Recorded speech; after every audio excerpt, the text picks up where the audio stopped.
Renato Moicano made a bold promise to fans, vowing to finish Paddy Pimblett in the first round. The rivalry between the two began after Moicano's defeat to Islam Makhachev at UFC 311, where he tapped to a tight Darce choke. Paddy wasted no time mocking Moicano online, accusing him of tapping too quickly and questioning his toughness. What started as trash talk soon escalated into a heated back-and-forth exchange, with Moicano firing back and now pledging to silence Paddy in spectacular fashion. Moicano also shared his thoughts on a controversial video of Paddy sparring a rival at his gym, where Paddy applied a choke and refused to let go, even as things got heated. Surprisingly, Moicano sided with Paddy, saying the situation resembled a street fight, and Paddy had every right not to release the choke in the moment. However, Moicano did criticize the use of shin guards in the sparring session, arguing that if it's going to be a street fight, fighters shouldn't wear protective gear at all. This brewing rivalry has fans interested, with Moicano's fiery promise to finish Paddy early adding more drama to the rivalry. Both fighters are known for their intensity, and if their words are any indication, the octagon clash will be nothing short of electric. And to be fair, I did tap pretty fast, so he might be right on that one. But let me tell you something: if I fight Paddy Pimblett, I will finish him in the first round just for this disrespect. By the way, did you see the video that at the gym was some guy that he was going back and forth with, and he choked him out and he held on to the choke and everyone went crazy? Did you see this video? I saw the video. What do you make of that? I don't know, man. That's crazy. He went to the gym to spar with a guy. They say they are fighting, but they have chin guards and they have like gloves. That doesn't make any sense to me. But then he held on to the choke. His business. As he should, right? I don't. Really? I'm not gonna. Yeah, I'm not gonna give shit for him to that. Because if they're supposed to be fighting, they're supposed to have no rules and don't have gloves. You know, if you're fighting, you want to hurt the other guy, right? You don't have sportsmanship on a fight. So if there is something good on this video, is he not let go the choke? Wow.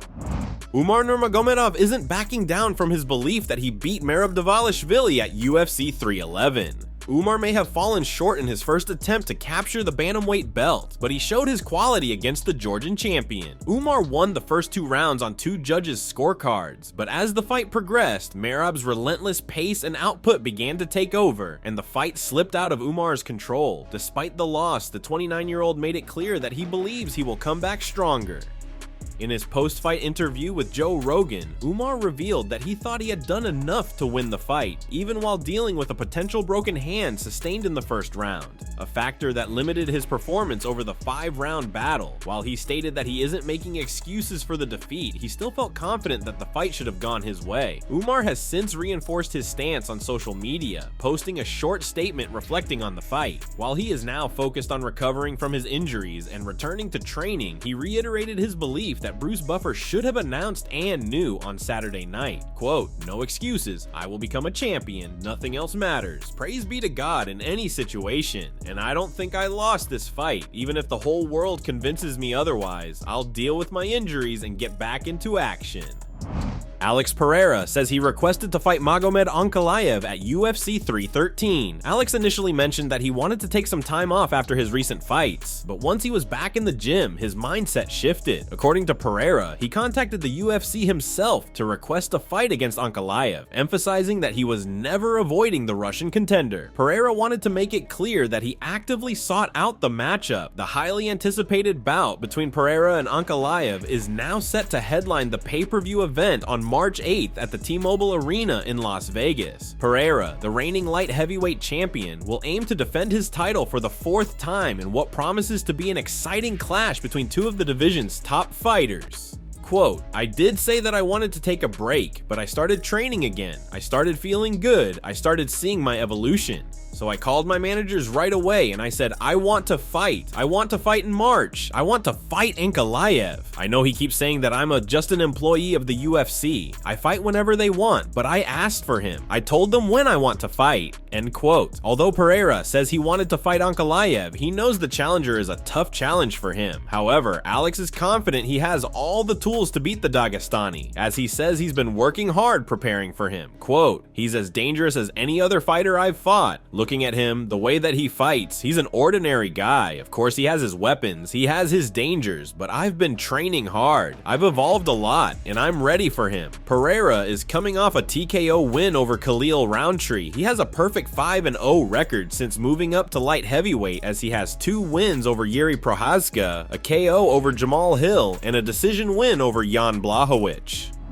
Merab Dvalishvili's victory over Umar Nurmagomedov at UFC 311 has stirred plenty of emotions, with Khabib Nurmagomedov expressing frustration and attributing Umar's loss to a broken hand. Team Khabib received major backlash for this, with MMA fans claiming that Umar and Khabib are making excuses to make up for an embarrassing loss against the Georgian champion. However, the drama didn't stop there. UFC featherweight champion Ilia Topuria has reignited his feud with Khabib, confidently calling him out once again during an interview with Georgian channel TV Amedi. Topuria, never one to shy away from bold statements, reaffirmed his belief that he could beat Khabib in a fight. He emphasized his Georgian heritage, describing it as a warrior culture, and expressed confidence that he would emerge victorious. His remarks were a direct challenge to the undefeated lightweight legend, further intensifying their ongoing tension. While Khabib has remained retired and out of active competition, Topuria's confidence and warrior spirit have made waves among fans, with Merab's triumph over Umar adding more fuel to the rivalry between Georgian fighters and Khabib's camp. This call-out feels personal. Whether Khabib responds or stays silent, Topuria's bold challenge ensures this story will continue to spark debate in the MMA community.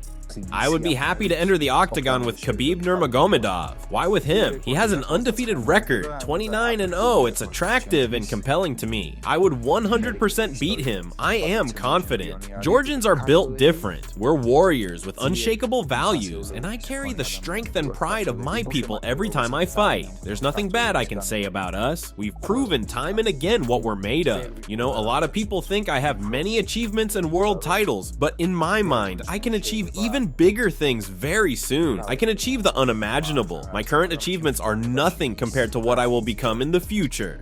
Heading into UFC 311, Merab Dvalishvili found himself as the underdog despite being the reigning bantamweight champion. Many fans and analysts counted him out, but once again, the machine proved why he's one of the toughest fighters in the game. Using his relentless cardio as a weapon, Merab dominated the championship rounds 3, 4, and 5 on his way to retaining his title in an impressive performance. After the fight, Merab made a shocking revelation. He claimed to have broken his back during training camp while also dealing with a serious shin injury that nearly derailed the fight. While Umar mentioned breaking his hand in the first round as a factor in the loss, it was Merab's injury troubles leading up to the fight that posed the bigger challenge. Not long before fight night, Merab suffered a severe shin injury that required stitches and later became infected, limiting his ability to use his right leg for much of his camp. With UFC 311 taking place in California under the watchful eye of the notoriously strict California State Athletic Commission, the champion feared his shin would be discovered during pre-fight checks, jeopardizing his ability to compete. In an interview on the Ariel Helwani show, Merab revealed how he outsmarted the commission to ensure the fight went ahead. He explained how, during a pre-fight examination, he cleverly tricked the officials by repeatedly showing them his healthy left shin instead of the injured right one. Quote, "California has a very strict commission and they check everything on your body. On Thursday before the fight, I had my pants on and the commission guy asked to see my legs and shins. I lifted my pants and showed him my left shin and he kept talking. Later he asked to see the other leg and I just showed him my left shin again. He didn't notice." End quote. Merab admitted he didn't want to risk showing the injured shin, even though it was partially healed by then. With this clever move and his undeniable grit, Merab defied the odds, overcame adversity, and proved why he's a champion by successfully defending his bantamweight title.